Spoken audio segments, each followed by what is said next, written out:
Okay, ladies, time to wake up. Mom was a basketball coach at my older sister's college, and she always had that stupid whistle. Even at home, Mom yelled, "On 1, 2, 3." Hearing her countdown, Ava and I immediately jumped. Mom said, "In 30 minutes, both of you should be dressed and ready to go," as if we had a choice. Mom inspected us from top to bottom every day. She said, "Sophia, you got an A- on your literature paper? This is unacceptable. I expect you to memorize 10 Shakespeare sonnets by the end of the day." Then she turned to Ava and said, "Oh my God, sweetie, I love that nail polish. How's everything at college?" "Hi, my name is Sophia, and I just wanted to be a normal teenager and have fun at school. But things turned into a complete disaster when I developed a crush on my teacher." One day, while walking towards my locker, I saw Ava rush out of my school building with tears streaming down her face. What was she doing at my school? I tried to run after her, but she had already disappeared. Back home, I asked her what had happened, but she yelled, "Mind your own freaking business, you nosy rat." What was her problem? Well, I couldn't be bothered for too long. I had a birthday party to get ready for. After much begging on my part, Mom had agreed to let me have a Harry Potter-themed birthday party, and I invited my whole class. Just as I was about to blow out the candles, Mom shouted, "Party's over, kids." Mom made me leave my own birthday party because Ava had a test and a project due the next day, and she was having a panic attack. Everyone was really scared of her and left quickly. She marched me up the stairs to Ava's room. I held back angry tears as I tutored her for her test. All I could think was,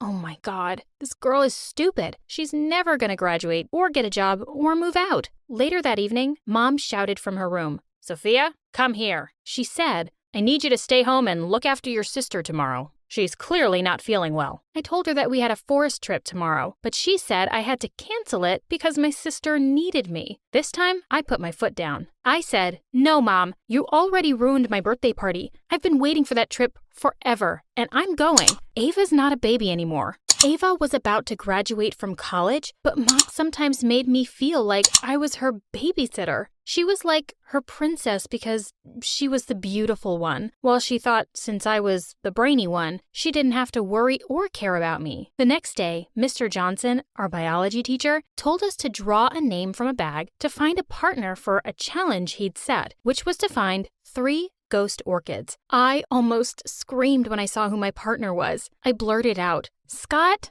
Oh my God. He was the famous weirdo in school who once ate a fish right from the fish tank. Patricia turned to Mr. Johnson and asked him if he was joining as well. Oh, I wish he would join us and be my partner instead. Imagine if he'd take off his shirt and swim in the creek, and then I'd join him in the water just to touch his glorious abs. Mr. Johnson asked, "Is there something on my face, Sophia?" I snapped out of my thoughts when I realized that everyone had already left for the hunt. I apologized and immediately caught up with Scott. I ignored him the whole time. We first saw an orchid in a bird's nest, but instead of taking it, Scott took out the egg, broke it, and ate the yolk. I shouted in disgust, "What the hell, Scott?" I went down a different path and saw another orchid buried in a tree trunk. I was about to take it out when I heard a low growl behind me. It was a huge black bear. I was paralyzed with fear until I heard a familiar voice. "Don't move. Stay calm. Most bears don't want to attack if you just stay still." Mr. Johnson, my savior! The bear came closer, and I swear I peed in my pants. I heard Mr. Johnson chuckle as the bear finally turned and ran away. Mr. Johnson asked me if I was okay, and I felt 100 butterflies fluttering in my tummy right at that moment. Suddenly, it started to rain really hard. He covered me with his jacket as we ran to the nearest shelter. The fact that I was alone with him was making my heartbeat race. And then, all of a sudden, my stomach growled. He picked an apple from a nearby tree and gave it to me. Then he got himself one too. Suddenly, he started coughing nonstop. He was choking. Damn it! Panicking, I stood behind him and gave him a few thrusts just below his abs, which, by the way, were actually hard as rocks. The piece of apple flew out of his mouth, and he was finally able to breathe properly. But then he suddenly passed out. I rolled him over to his back, but he wasn't responding. Should I do CPR now? Thank God I had some training. I kneeled beside him, pinched his nose, and pressed my lips against his. His eyes flew open, and I pulled back, embarrassed. At that very moment, I wished that the apple would turn into a monster and just eat me alive. Mr. Johnson, I started, but suddenly my classmates gathered around me, calling me a hero. When we got home, all I could think was, he was my first kiss. When I went to my locker the next day, I was surprised to see a rose and a letter which said, "Keep smiling with those sweet lips of yours, because if you were a fruit, you'd definitely be a fine apple. Love, S." S? Mr. Johnson's first name was Stephen. When I turned around, I saw Mr. Johnson standing right behind me. He said, "Hello, Sophia. I haven't properly thanked you for saving my life yesterday. Let me know when you're free so I can treat you to dinner or something." I answered, I'll check my schedule first, sir." Before turning away, he said, "Great. I'll see you later then." That night, Ava barged into my room and started yelling at me. She showed me a video on her phone. How did she get that? She shouted, "What the hell is this all about? He's mine, Sophia. He's my boyfriend." What? She revealed that they had been secretly dating for a year now. She then said, "He broke up with me yesterday. That's why I was crying. Now I know you were the reason. I hate you." She stopped talking to me after that. When I found more love letters in my locker, I decided to confront Mr. Johnson and tell him to stop. When I marched over to his office, I was shocked by what I saw. I was furious. Was he sliding me letters and making out with my sister? Mom would definitely be disappointed to know what her princess has been doing this whole time. Later that evening, I told her all about Ava and Mr. Johnson. She demanded to know who this teacher was, so I showed her the video. She shouted, "You kissed him?" Before I could react, she immediately rushed towards Ava's room and warned her, "Stay away from him. Do you understand? That man is dangerous." After that, Ava was still sneaking into my school to see Mr. Johnson, even though I reminded her about Mom's warning. I decided to find out more about him. I also tried to dig into Mom's Facebook and Instagram, but I didn't find anything related to him. One night, while I was looking for something in the attic, I found an old box in one corner with old albums. It was full of Mom's pictures with a younger man beside her who seemed like a gardener. And the crazy thing was, he looked a lot like Mr. Johnson. I flipped more pages, and it looked like they might have been lovers? Mom suddenly appeared and asked, "What are you doing here?" I demanded answers from her, and she finally gave in and started explaining. "Stephen was my first love." She said that when she was younger, she fell in love with their much younger gardener. "My parents wanted me to marry your dad, the son of their business partner." Mom said she stole my grandparents' jewelry and money and ran away to be with Mr. Johnson. But then he ran away with everything, leaving me a message saying that he would hurt me if he ever saw me again. I was furious. I had to bring this monster down. Ava would know just what to do, but there was one little problem. She was madly in love with him. One day, I hid by the window of his office and waited for Ava to go in. This time, I knew what to do. I recorded their makeout session and immediately sent it to the principal using an anonymous account. Mr. Johnson was fired immediately for behaving inappropriately on the school premises. Mom was delighted, but Ava was so mad at me. The minute she found out, she ran up to me and shouted, "You jealous little brat, how could you do this? I love him." I told her everything that Mom had told me. She was horrified. I said, "He's a monster, Ava." A week later,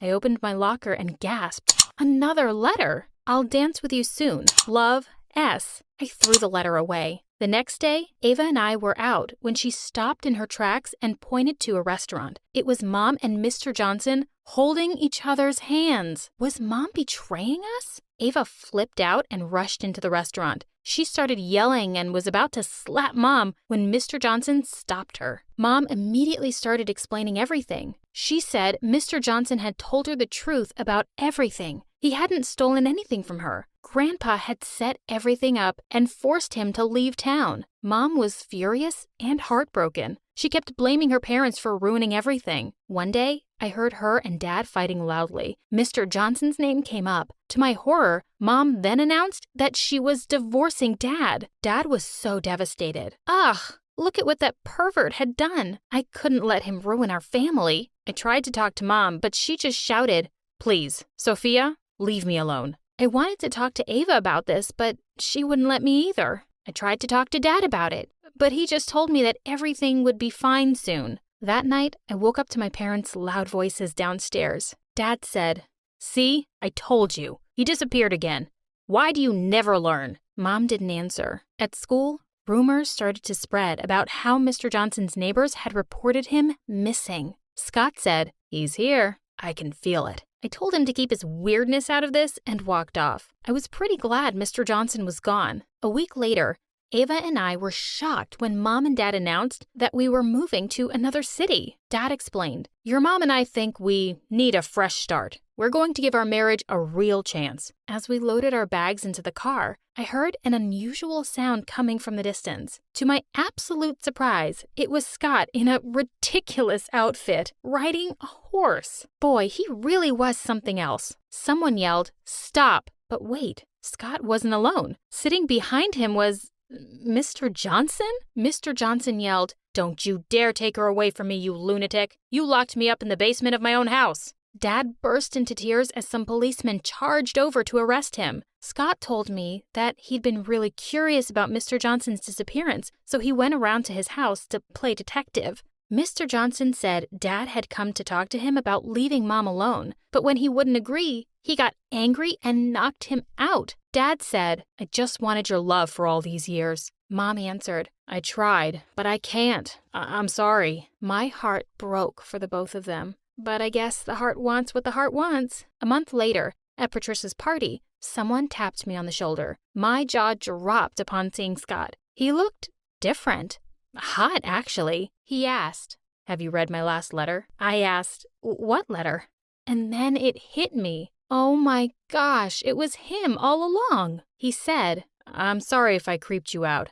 I just wanted you to notice me, but apparently it wasn't working." I turned to Ava to see her reaction. She gave me an approving nod as Scott led me to the dance floor. One day, after Scott had dropped by to give me some home-baked cookies, Mom said, "He really is such a sweet, sensible boy. Ava, why don't you ask him out? He'd be perfect for you." Ava said, "Meh, he's really not my type, but maybe a change wouldn't be such a bad thing." She knew Scott was into me. Like, hello, he just gave me cookies he made himself. I was going to take care of this before she made any move. I texted him, "Hey Scott, movie and dinner tomorrow?"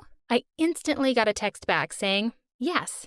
I texted back, "It's a date." Scott and I started dating over the next couple of months, while Mom finally decided to move in with Mr. Johnson. Mom convinced Ava and me to live with them. It was actually weird given our histories, but after the first few months, I started seeing Mr. Johnson as a father figure. Ava was barely talking to us and focused more on school. One night, Ava stormed in and showed us something that gave us the shock of our lives. A positive pregnancy test kit. She shouted at Mr. Johnson. "Welcome to fatherhood, Stephen," he shouted back. "No, it's a lie. You're crazy." Mom joined the shouting party. "Stop it. You both are disgusting." Mr. Johnson demanded another test to confirm her pregnancy.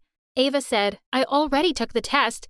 Don't try to run away from your responsibility." Mom was furious when she found the real pregnancy test kit under Ava's bed. It was negative. The one that she showed us was fake. Ava flipped out and shouted at her. "It can't be. Stephen is mine." Mom was so angry that she kicked her out of the house. She told me, "You've always been the good daughter. I don't know what's wrong with that one." I felt sorry for Ava, so I asked for Scott's help, but little did I know how much trouble I was again getting myself into. Scott suggested, "We have a spare bedroom in our mansion. Your sister can stay there in the meantime." I said, "You're the best," minus the weirdness, of course. Ava immediately moved in, and after a week, I decided to visit her and was shocked to see where she was. In Scott's room, trying to force him to kiss her. I screamed at her, "What the hell are you doing, Ava?" She replied, "Can I have him, sis?" Oh my God, seriously? Scott came up to me and told me that Ava was literally crazy. He kicked her out of their mansion, and I stopped talking to her, too. I still wanted to help her despite what she'd done, but when I heard that she had already found a place to stay, probably with someone's boyfriend, I decided to just keep things the way they were. My mom's with my old crush, my dad's in jail, and my sister is a psycho. But at least I have my own knight in shining armor.